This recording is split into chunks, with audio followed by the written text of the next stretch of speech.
आए हैं सुखदेव भगवान। महाराज परीक्षित ने खड़े होकर के उनका अभिनंदन किया है, पूजन किया है। कहते हैं सुखदेव भगवान का जब आगमन हुआ तो सरोवर में कुछ महाराज युवतियां स्नान कर रही थी,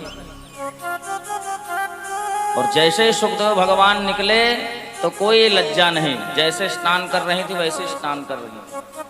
और पीछे से जैसे ही व्यास जी महाराज आए, उनके पिता व्यास जी महाराज जैसे ही पीछे आए, तुरंत जितनी भी नारियां थीं स्नान कर रही, सबने भाग करके अपने अपने कपड़े पहन लिए। महाराज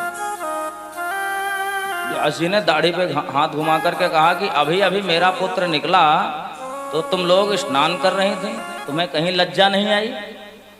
और मैं जैसे ही निकलने लगा तुम लोगों ने अपने अपने वस्त्र पहन लिए, क्या बात है? तो उन सभी स्त्रियों ने कहा कि आपका जो पुत्र है ना, वो स्त्री पुरुष भेद रहित है। उसे पता ही नहीं स्त्री क्या है पुरुष क्या है, स्त्री पुरुष भेद रहित। तम तुष्टि वर्षः सुकुमार पादः। यहाँ पर सुखदेव भगवान को व्यास जी कह रहे हैं अष्टद्वि वर्ष, 8 दूनी है तो 16 वर्षीय, लेकिन उनकी जो अवस्था वो 8 वर्ष जैसी है तो 16 वर्ष के, लेकिन बच्चे जैसे, क्योंकि 16 वर्ष के बच्चे में विकार आ जाते हैं बहुत सारे, तो यहाँ अष्टद्वि वर्ष 8 वर्ष जैसे बालक करते हैं ना, वैसे।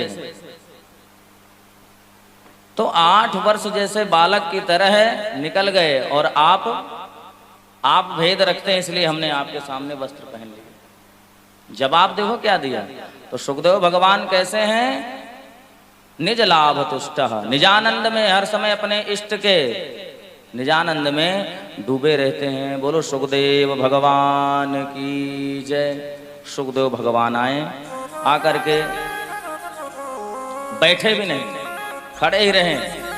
सारे महाराज बड़े बड़े जो उनके पूर्वज थे, श्री व्यास जी महाराज, श्री पराशर जी महाराज, गाधी, वशिष्ठ, बड़े बड़े महाराज ऋषि उनके पूर्वज सब उठ करके खड़े हो गए।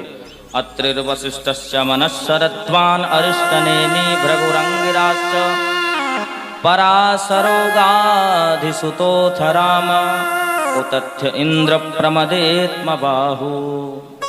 महाराज अत्रि हैं, वशिष्ठ हैं, पराशर जी हैं, भृगु जी हैं, परशुराम जी महाराज हैं, विश्वामित्र जी हैं। देख लो, ये वही विश्वामित्र हैं जो त्रेता में राम जी के रहे। महाराज राम जी को लेकर के गए थे ना, विवाह कराया इन्होंने, पहले अपना यज्ञ कराया, उसके बाद फिर विवाह यज्ञ कराया। बोलो राधे राधे।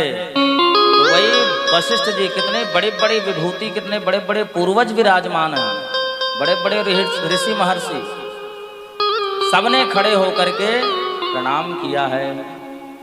तत्रा भवद भगवान व्यासपुत्रो यदृक्षयागा मटमानो नपेक्ष अलक्षलिंगो निजलाभतुष्टो व्रतश्च बालैरवधूत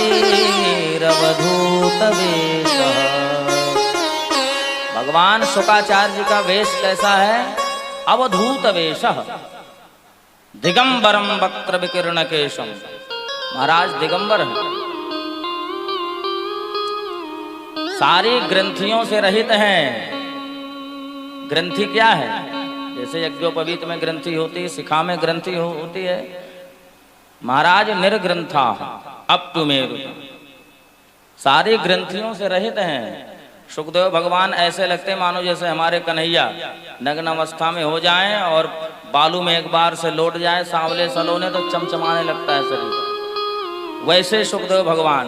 और यहाँ पर कह भी रहे तत्रा भवद भगवान व्यासपुत्र, मानो भगवान ही व्यास नंदन के रूप में सुखदेव का परीक्षित जी का कल्याण करने के लिए आ गए हैं। भगवान के ही रूप में हैं श्री सुखदेव। तत्रा भवद भगवान व्यासपुत्र अभवत्। हर समय अपने इष्ट के आनंद में डूबे रहते हैं।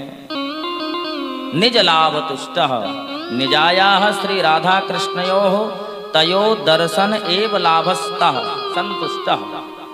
हर समय महाराज अपने निजानंद में श्री राधा रानी के ही आनंद में डूबे रहते हैं। ऐसे हैं श्री सुखदेव भगवान।